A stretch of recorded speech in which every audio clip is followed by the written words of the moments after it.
Umusista ndeba Denise Mikanya afata iminota 2 hanyuma dukurikizeho Inkware Denise. Ndabasuje mwese Rusagara Badrama brother komera cyane. Urakoze cyane Denise. Nishimiye yuko wahagurutse uvuga akarengane k'abandi abandi bita kuri ari bwo bugwari abanyarwanda benshi tugira ko dutegereza ko abawe bapfa ngo baburirwe irengero kugira ngo utabarize abaturage. Yes. Kandi mu kinyarwanda baca umugani ngo inkoni ikubise mu kiba wirenze urugo cyangwa iyo utazimije umuriro wo ku muturanyi iyo ukugezeho ntago ubona kuzimiriza. Ndabigushimiye.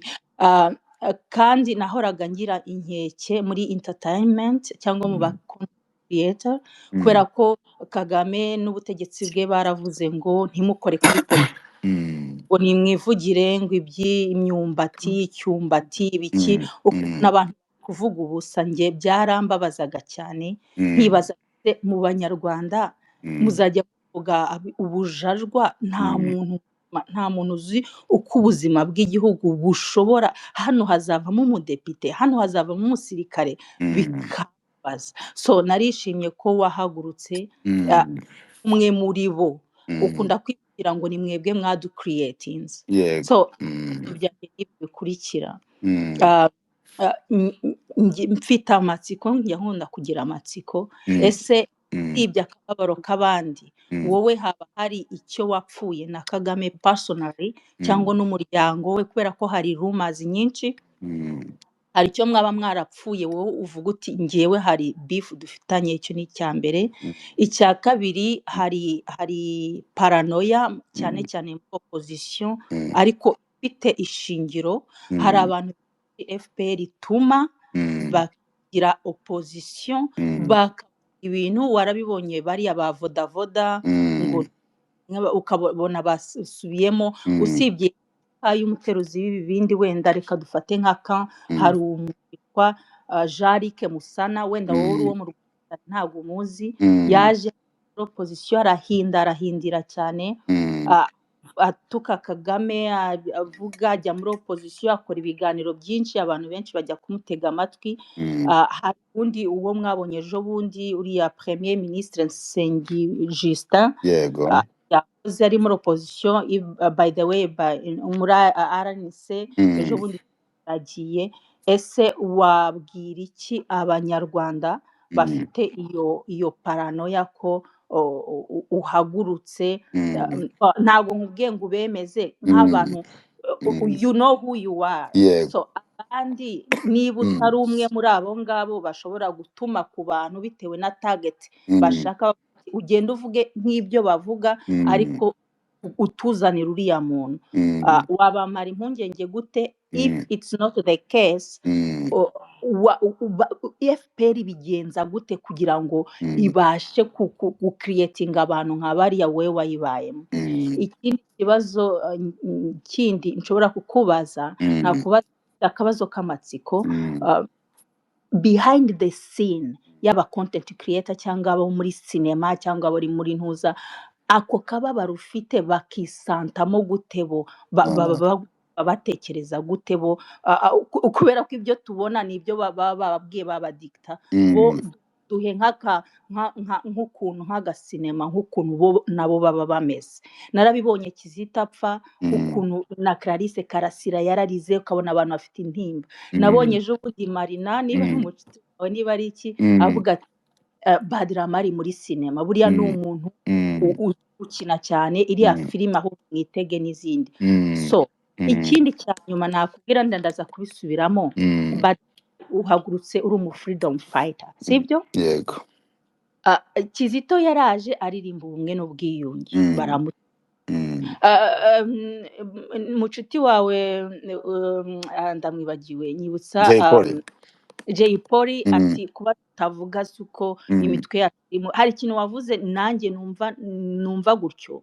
Jay Polly azize igikundiro arahaguruka igikundiro arakizira abaciyeho na ntuza na Bahati Innocent n'abantu nkurikira kwa ko aricyo cyamagurukije aravuga ati ndashonje mfungurira cyangwa yandika urwandiko rwa Masisi abaciyeho. So urahagurutse kandi wabaye umusirikare uri a freedom fighter. Uravuga uti nge ntago wenda nkeneye intambara kugira ngo ngire, ariko ndashaka ko illustratinga speech ya Kagame arivugira ati se binyuze kuyihe nzira, sibyo mu ntambara se, muri demokarasi se, muri se, none wamusubiza gute Kagame? Iyo freedom fighting yawe izakora iki kirenze icyo Kizito yakoze, icyo Jay Polly yakoze, cyangwa icyo abandi bantu bose ba hano bakora, swati bakabaza muri FPR, swati bakabatekesha.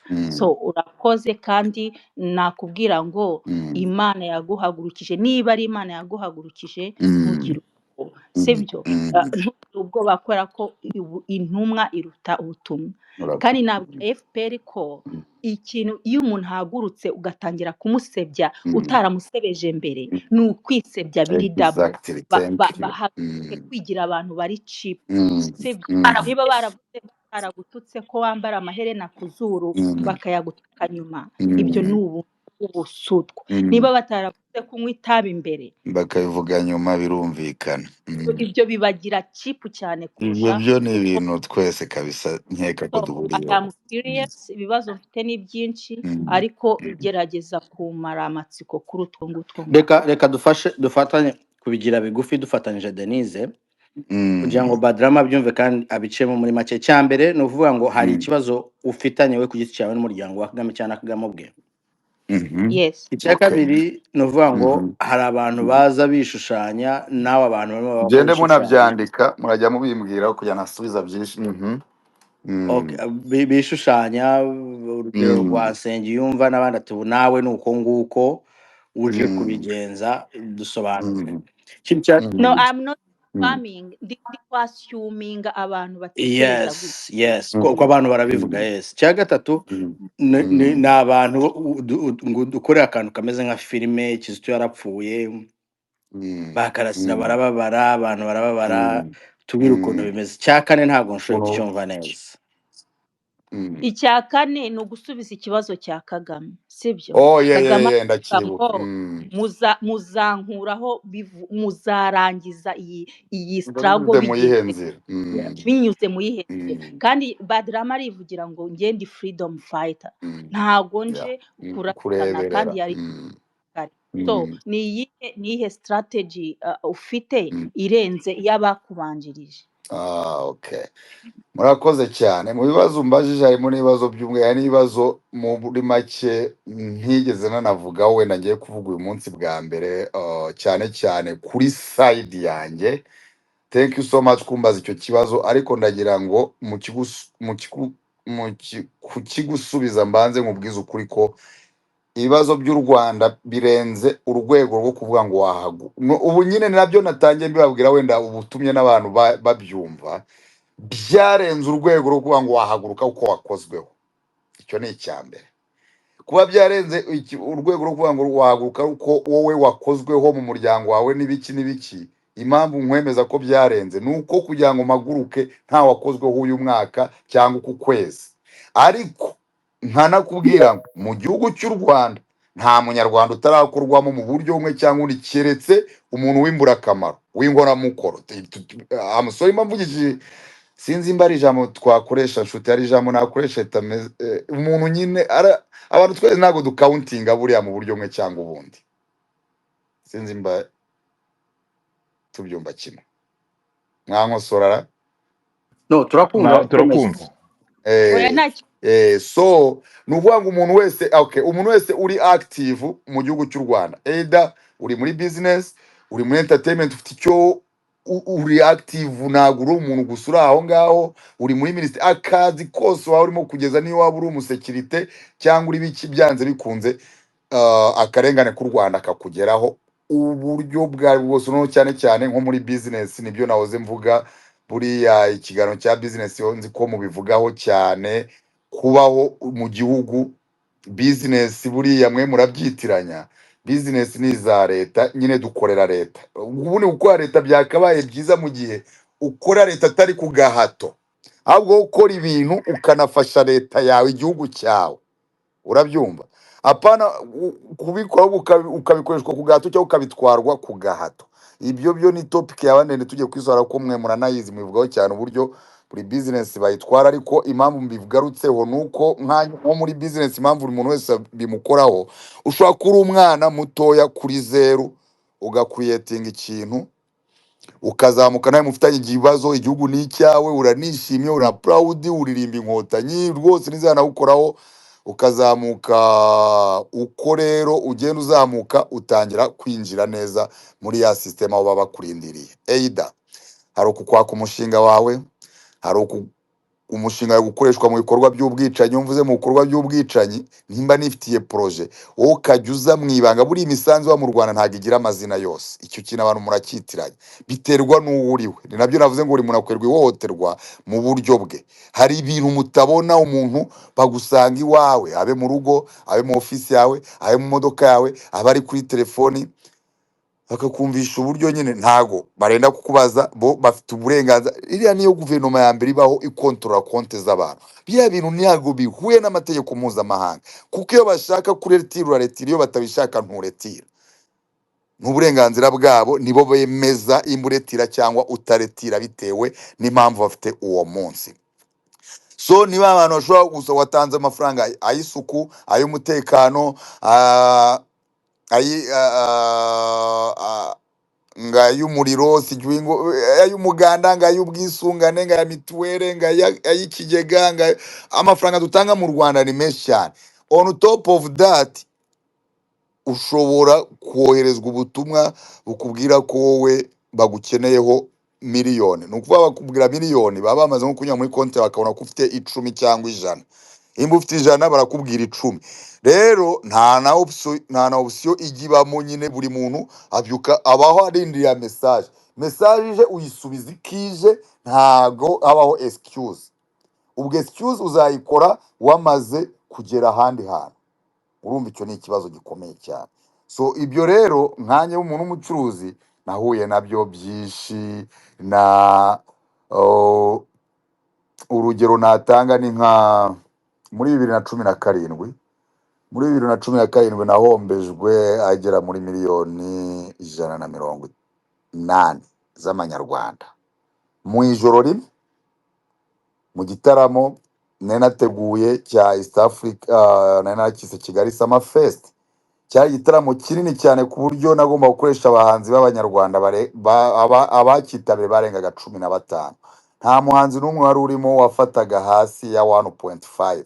So kwishyura byibura abaroko artists, kandi ibyo nabyo nabikoraga mu bikorwa bigamije kuzamura umuziki. No kuzamura umuziki ntago harimo no kubaha ubushobozi, bakagira ubushobozi akikora amaririmbo, akagira ko ntago wamanaginga buri wese.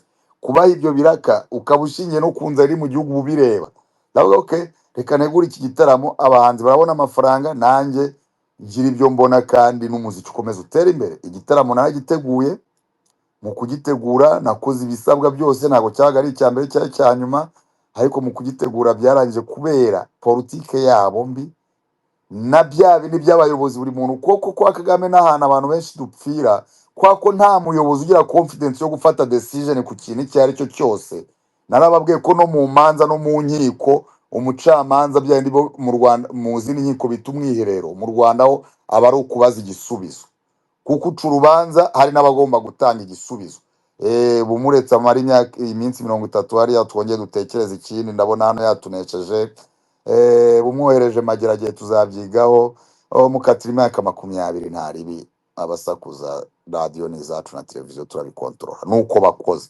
So rero ngiye icyo gihe bahise bajyana ibibazo n'Ubugande, igihe bajyana ibibazo n'Ubugande nenatumiye Shiba, yari we muhanzi mukuru muri icyo gitaramo. Nanagikoze igitaramo nagiteguye ndi muri Amerika icyo gihe, nari ndi mu bintu byanjye byo kugura inzu muri Ohio no gushaka ibyangombwa nsubira mu Rwanda mu kazi. Barampamagara igitaramo, rama wateguye igitaramo, ni yego, ati se ni bande bazazamo? Ndababwira ati okay, se wadufasha ukohereza liste y'abantu bazaza muri icyo gitaramo bazava hanze, cyane cyane ko tuba dushaka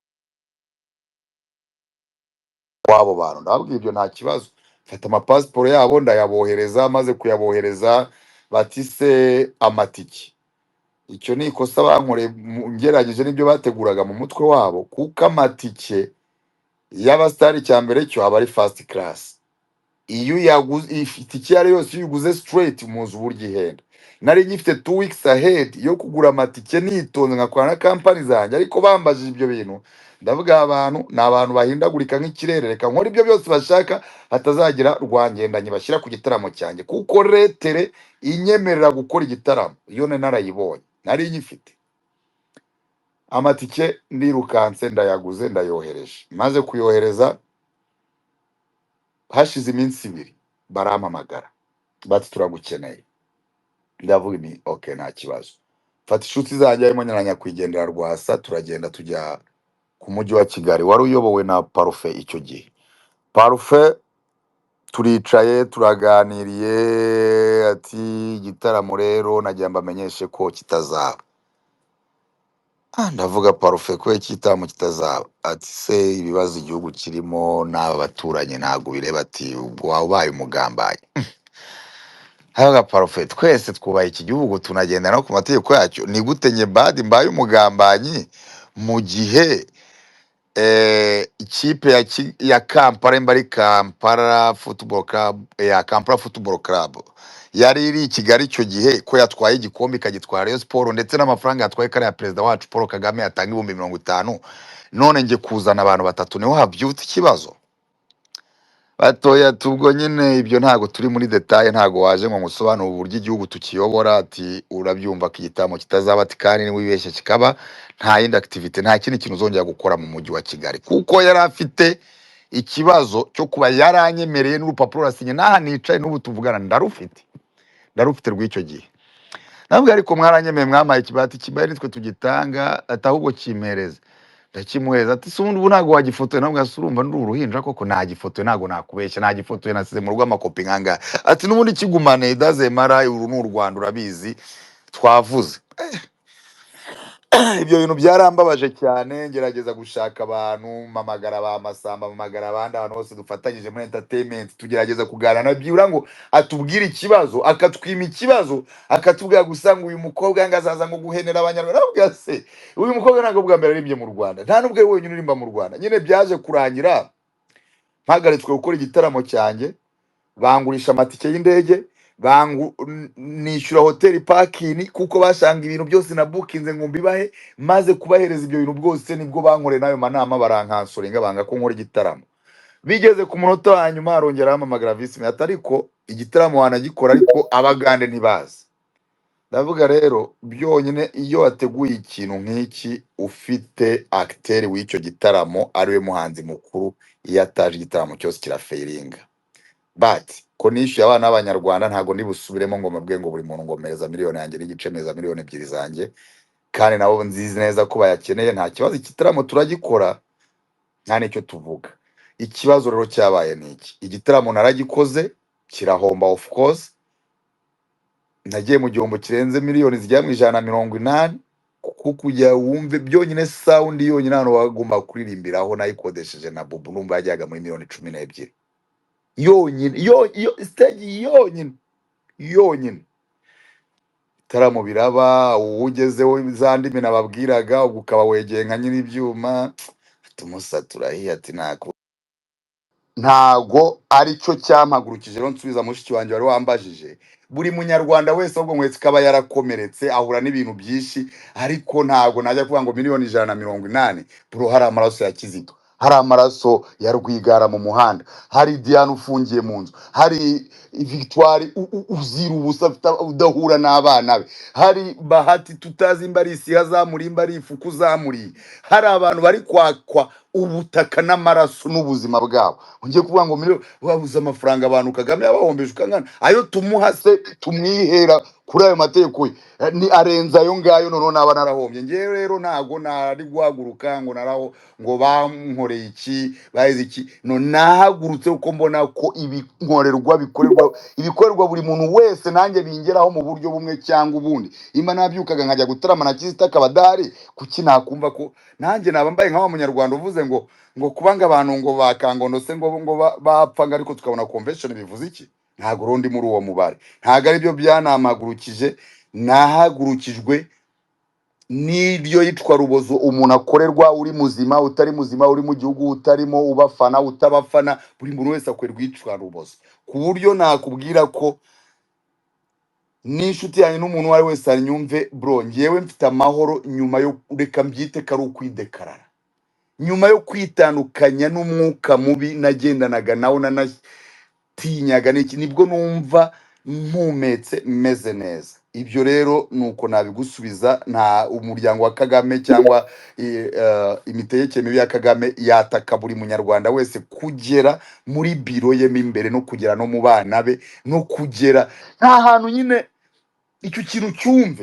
ucyumve, ntago numbwira ngo umuntu akorana ngo ngize n'isi kugira ngo mfunge mama wawe na mama wawe mwembi mbagira ibicuruzwa. Biriya bintu no gucuruza abantu.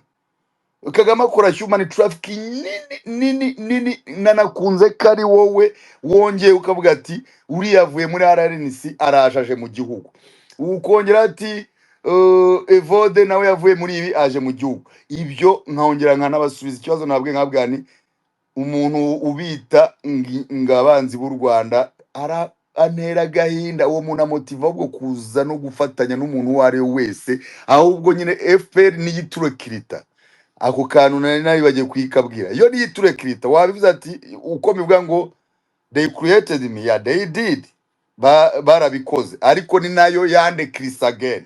So bivuze ngo irakwica ikageraho noneho uvuga ati it is what it is. It is what it is. Then noneho aho bigeze n'abahaye inzara mbahamano mbaha ikirenge mbaha ibiki, aho bigeze no nuko bigenda. FPR nirekirita abantu ntago ari ba Rusagara, ntago ari za RNC cyaza. FPR y'ubwayo niyo yarekirisa abayirwanya, kuko niyibarema niyibica. Umuntu ntago aba yishimiye kuba muri ubwo buzima, ariko nta yindi nzira ufite yo kubaho, kandi buri muntu yemeye kurwana uburenganzira bwo kubaho. Ni nayo mpamvu niyo umpamagaye nayo cyo kanyita icyo ushaka, ndakureba nkavuga uwakwaka uburenganzira bwawe nibwo wabyumva, ariko nkanakugirira impuhwe nkakubwira inti urabizi, you feel it too, nawe urabyumva, sibyo? Ni muri ubwo buryo byagenze. Naho ko Kagame kuvuga ngo muzankurahe muzagira iki, icyo ni ikibazo n'umwana w'uruhinja.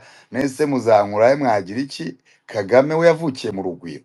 Nese Kagame siwe umuntu wa mbere w'imirimbanye freedom fighter, naho yazibaye. Ahubwo wenda iyo umbaza ati wowe ntuzahindura ibitekerezo ukaba nka Kagame, icyo cyo nakubwira ngo hell no, kuko mu buzima bwanjye nkuko nta nubwo nahagurukiye abantu sinzigera ngambanira abantu. Ibyo nabikora ahubwo nyine nuko Kagame we freedom fighting ziwe we urugamba rwe yarihagurukiye, ntabwo yigeze hagurukira abantu cyagurukiye igihugu no kugeza no kuri bashiki be n'abana be. Ntago nkeka ko waba warahagurukiye abana bawe n'ibiki ngo baremera abanzi. Bari abana ba Kagame cyangwa umuryango we wa hafi wari wose ufite abanzi, bari no mu bantu banakundwa ariko bakagira n'abanzi kubera iyo mpamvu, kubera papa wabo. Ubu nta freedom bafite, ntago ashobora kuza muri Amerika kubera papa wabo.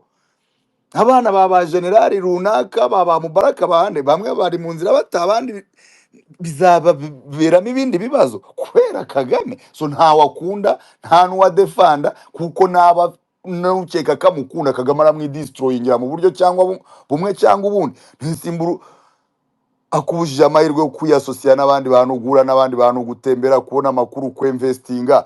aragukunze ntago agukunze. So ibyo rero byo kuvuga ngo bankura cyangwa binyuze mu yenze cyangwa inzira yabinyujijemo n'abandi babinyuzamo. Iyi si nta na permanent kibaho.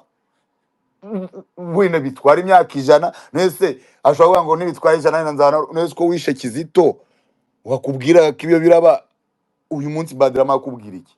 Ejo hazaza n'undi Badrama, nejo haze n'undi Badrama, nejo haze n'undi Badrama. Ntago intambara y'amahoro yo icyambere cyo abantu barwanira amahoro ntago wakwizera, nta muntu numwe wabatsinda, ariko abagome nka Kagame uwo ari we wese n'uruhinja bure tuzabureka ko Kagame adashobora no kuzira uruhinja. Sizi impinja y'irwa yica muri Kongo uzasanga azize n'uruhinja. Uruhinja ari uruhinja. So ibyo nago ku mu freedom fighter nkanjye wambwa ngo ari ikintu na kimwe kimagarika kumva ko nzabona ubutabera na freedom yabo ndwanirira. Nta na kimwe niki na kimwe kuko abo ndwanira n'abantu nabo bababuza uburenganzira bwabo n'abantu bari mu nyama n'amaraso, natwe turi mu nyama n'amaraso. Ahubwo nicyo tunabarusha nuko tutazafata amafuni n'abasirikare n'ibiki ngo turwaye nabo, tuzabigisha kandi tukabaha ukuri kandi ukuri kugatsinda. Murakoze. Ikintu cyuko Kagame azavaho biciye mu zenzira wihuse, inzira ya demokrasi na freedom izamukuraho, nibyo ndi gusobanura. Izamukuraho niyo oh my god, icyo kintu kirababaje kukimbaza. Ndumva ko sinzi ko hari umuntu belivinga ko bitashoboka, kagira ngo ni nayo mpamvu abantu bumva ko uburenganzira bwabo batagomba guhagarara ngo babuharanire. Hoya, uba wibeshye.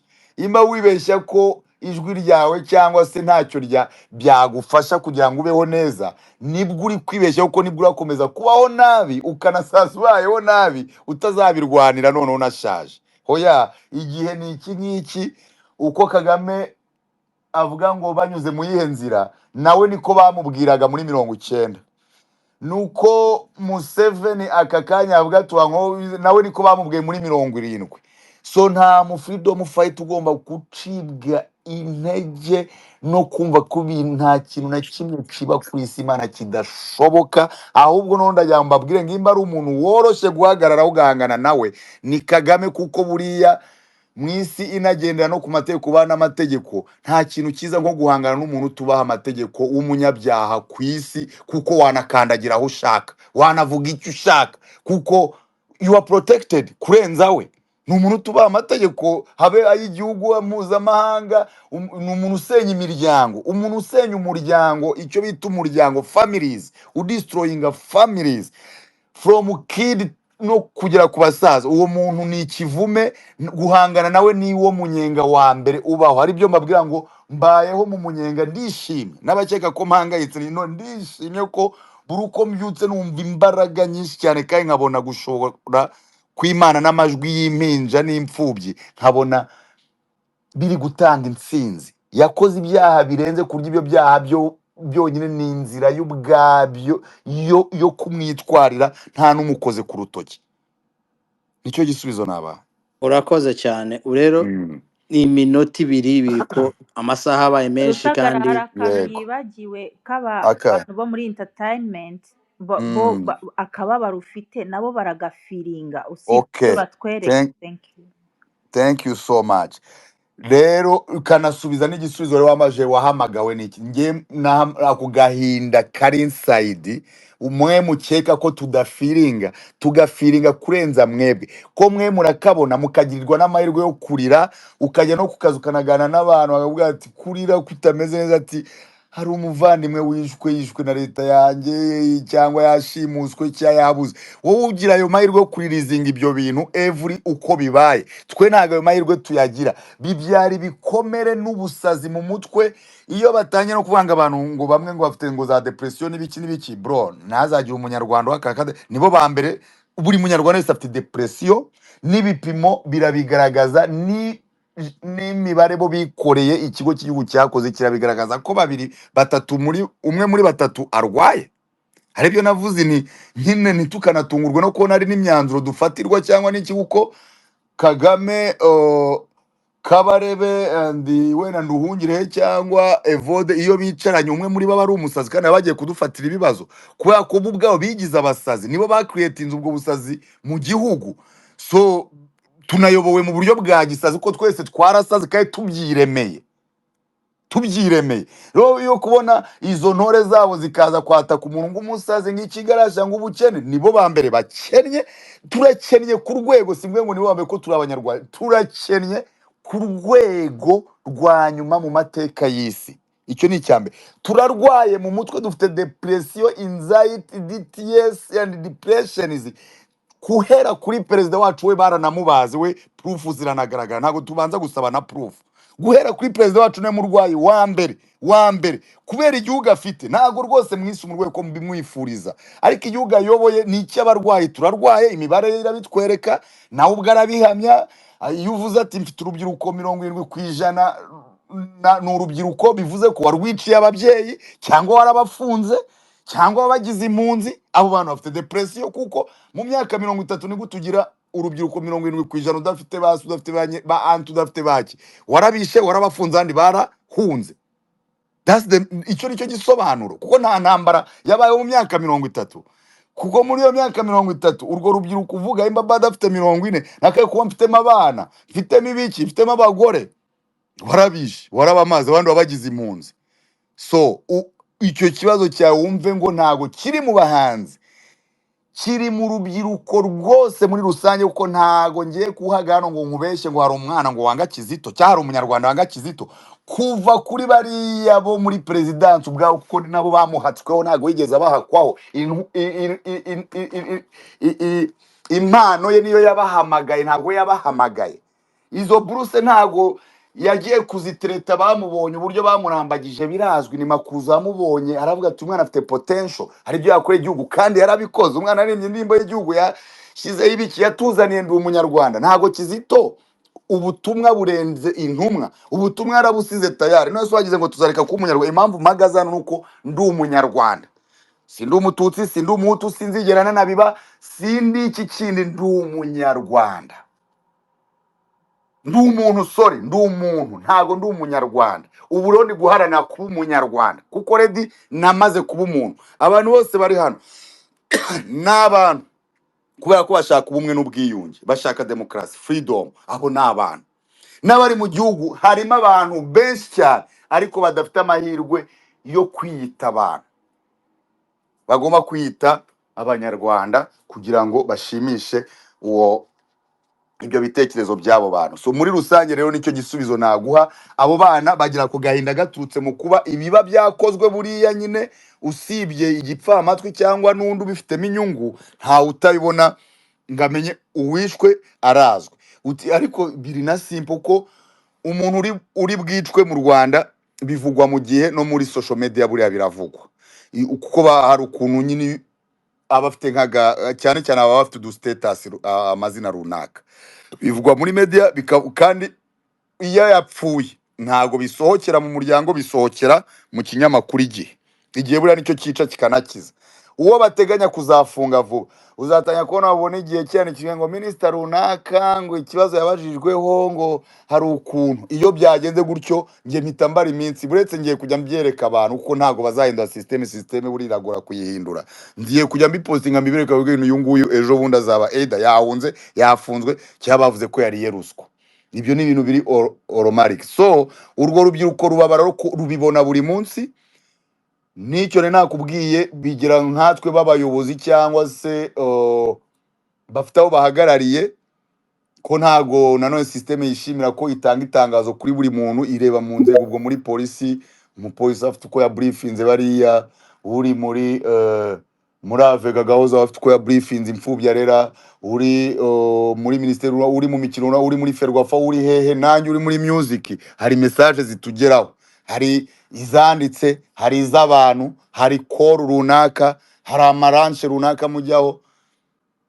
Bari abantu rimwe na rimwe ntibyana umuntu anaguhamagara just kugira ngo akwereke ko bashoboye mu buryo bumwe cyangwa ubundi. Ubibona nk'iyo uri umuntu uzi gutekereza kure, akaba yanaguhamagara agiye kubwira utuntu dusanzwe uri bwitahira, ariko akaguhamagara aho bicira abantu cyangwa aho afungiye abantu, aho imitwe y'abantu imanitse. cyangwa wumva abantu baniha kugira ngo nunagenda ibyo yakubwiye utabitekerezaho kabiri. Ibyo byose ni ibintu bikwica mentally uhagaze. Urabyumva psychological, ugasanga abantu nese iyo ubona ibi bitutsi by'aba bantu cyangwa ubona ibi uburyo umuntu waburaye aza akagutuka uri muri Amerika kuri paycheck nk'uko Mike yabivuze, ashobora kuba arusha na perezida w'igihugu uwo ari we wese, si n'uw'u Rwanda yarusha n'uw'u Burundi yarusha n'uwaye, turi abanyamerika duhembwa kuri paycheck y'Amerika. Ni ibintu utarenda gutangira n'imibare, ariko umuntu agahaguruka i Kigali ati ikigarasha urashonje urapfuye wowe dore wabuze ninda iri kugukoresha. Umuntu waburaye utagira bya ningo bita karema kurugo, umuntu utagira ubutabera, utagira murumuna ari muri Kongo ari kurwana hazi byarwanira, nyina ari muri sefu ari kubera ko yatangiye kurekera mu mwana we. Umuntu uri mu mujyi ari kugenda adafite ibyo byombi akakwandikira ati urapfuye inzara irakwishe. So uhita ubona ko ni trauma, that's a trauma. Hari ababikora kugira ngo babeho nejo nagira nawe umunsi we wayise ko buri muntu muri Kigali afite buri muntu biramureba. Icyo kintu sinzi impamvu umuntu bitareba rega ni Paul Kagame wenyine, sinzi impamvu nabyo mugomba no kubimenya. Murabyumva nawe biba biri bumugereho iyo agize amahirwe akabona Rusagara Tanazi, dore ko umuntu anagutuka atanakuzi, akabona uyu sister wambaje nk'iki kibazo, iyo agize amahirwe akakubona atanakuzi akiyandikira message yo kubwira ati washyano ry'umukobwa uzapfanga ati iyo ninza ari kwishe. Abagize amahirwe kubona proof ejo agejejwe muri safe cyangwa kuri RIB bavuga ati hari uko najya atanga utumessage. Ibyo nawe babwiro nimikana batere n'ubwo cyangwa bose mubate nk'abasazi, buriya mujye munabaganiriza. Hari n'igihe abakeneye attention kuri wowe aza gutuka agira ngo byibura umuganirize. By the way, ndagiza no kuri cya kindi wabajije cyo kuvuga ngo umuntu ngo araje nkabaje areke nibiki. Yes, that's a government. Government is always government. Government can do anything. Government ni ikintu kiri strong, ni ikintu gishobora gucreate, ni ikintu gishobora bashobora no kubyarura umwana ahangaha kujya azakurera ari kuri deal imyaka turejya tubyumva. So nago ibyo ngibyo ari ibintu biba byoroshye. Natwe tugomba kugira ubwenge, tukagira n'umutima ushishoza, ariko nanone nitube nitube inyamaswa nkabo. Umuntu niyo babana mu gutumya rega wanamwiga wanamwiga uko n'igihe nawe banamutuma ariko akeneye n'uwamufasha, kuko hari abatumwa kuri izo mbuna nibyo mbabwira. Unese ubundi wowe uragira ngo ube uri nka Lieutenant Kano bakohereje ahangaho, umugore wari iyo ngiyo inzu yawe wayubatse aho, amafaranga yabitswe na CSS, uri n'umusirikare, nta nubwo gusa ufite passport diplomatique, wagize ngo ikiri bukorohere iki kitari ukwica uwo muntu ugasubirayo. Uretse wowe wishwe kwikunda ugatekereza no kuri ukwishe. Icy'ingenzi ahubwo nuko dushaka uburyo duhagarika umwicanyi Paul Kagame. Ikindi cya kabiri, dushaka uburyo abo bantu batari abantu bakiduteye ubwoba ngo uje kwica abantu ngo muri diaspora muri Amerika ngo mu Burayi ngo naye cyangwa nimwe mugomba kugaragara ngo Rusagara ngo yabonye gavugizwe n'uruhu. No heno, ibyo bintu bigomba guhinduka. Ibyo bintu bigomba guhinduka. Aba bantu n'abanyabyaha ku rwego rwa byonyine. Umuntu utrendingisha ijambo FPR oredo uwo muntu ni interahamwe y'urwego rw'isi, kubera ko FPR yasinyiwe na perezida wayo chairman wayo arasinya ati twe turi interahamwe zica abakongomani for 30 years. Icyo kintu nzakigenderaho n'ubuzima bwanjye, n'uware wese agiterura kigenderaho, kuko nta tegeko namwe ryagufata usenya FPR abicanyi. Ahubwo umuntu uvuga FPR mu kanwa ke ni umuntu ukwiye gusekwa akanabonwa nk'umuntu winjije mu mateka yabayeho, umuntu utabona, umuntu udakoresha common sense ye, ndetse umuntu w'umugome umunywa amaraso. Kuko iyo FPR uvuga urabizi niyo yishe Rwigara, niyo yishe Kizito, niyo Badrama yahunze, niyo Rusagara, niyo yarashe Kayuma, niyo yishe Afande Patrick, niyo ifite imfubyi zirenga 70% mu gihugu. Murakoze.